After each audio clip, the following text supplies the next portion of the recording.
MLK Day.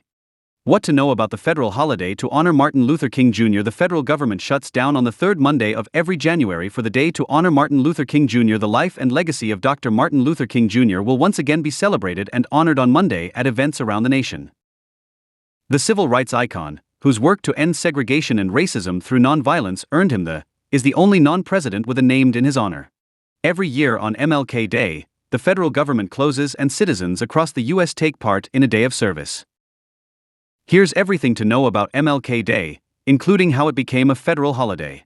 Martin Luther King Jr. Day 2025. When is Martin Luther King Jr. Day? The federal government shuts down on the third Monday of every January for the day to honor. This year, that day is January 20th. The holiday in his honor is timed to honor King's birthday on January 15, 1929. However, the holiday, which did happen to align with his birthday in 2024, rarely falls on that actual day. That's because of the Uniform Monday Holiday Act, which former President Lyndon B. Johnson signed into law in 1968 to make many federal holidays occur on Mondays. MLK Day coincides with Trump's inauguration. This year, MLK Day is also the day that President-elect Donald Trump will be inaugurated and take office for a second term. It's rare for such a coincidence to occur, as it's only happened twice before: Barack Obama's inauguration in 2013 and Bill Clinton's in 1997. Who was Martin Luther King Jr.? The Baptist minister first came to national prominence during the 1955 Montgomery bus boycott in Alabama. King would go on to become one of the most prominent figures in the civil rights movement, founding the Southern Christian Leadership Conference in 1957 and leading the 1963 March on Washington. King is famed for advocating for civil disobedience and nonviolent methods to push back against racism and segregation. In 1963, King delivered his famous "I Have a Dream" speech on the National Mall during the March on Washington. Was designated as a national day of service in which all Americans are encouraged to volunteer to improve their communities, according to the Smithsonian National Museum of African American History and Culture.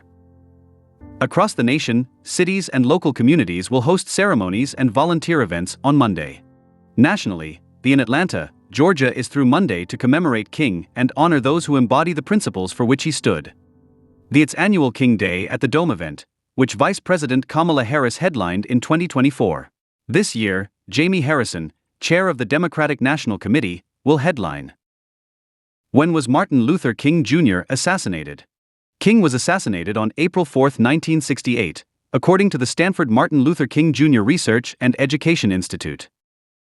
He was standing on a second-floor balcony outside his room at the Lorraine Hotel in Memphis, Tennessee. James Earl Ray confessed to shooting King and was sentenced to 99 years in prison. King's killing sent shockwaves through America and is still regarded as a landmark event in U.S. history. King, who was 39 at the time of his death, would be turning 96 this month. How did Martin Luther King Jr. Day become a federal holiday? The campaign for a federal holiday in King's honor began 4 days after he was assassinated. But despite the national fervor inspired by the death of the leader who was instrumental in the passage of the Civil Rights Act in 1964, legislation to honor him languished for years, according to the National Constitution Center. It wasn't for 15 years until after King's death that civil rights activists finally succeeded in making Martin Luther King Jr. Day a nationally observed holiday. On November 2, 1983, Reagan signed a bill making the third Monday in January a federal holiday in observance of King's legacy. The holiday was first observed 3 years later on January 20, 1986. Are government offices closed on MLK Day? Because MLK Day is a federal holiday, federal offices will be closed, and federal workers will have a paid day off, according to the U.S. Office of Personnel Management.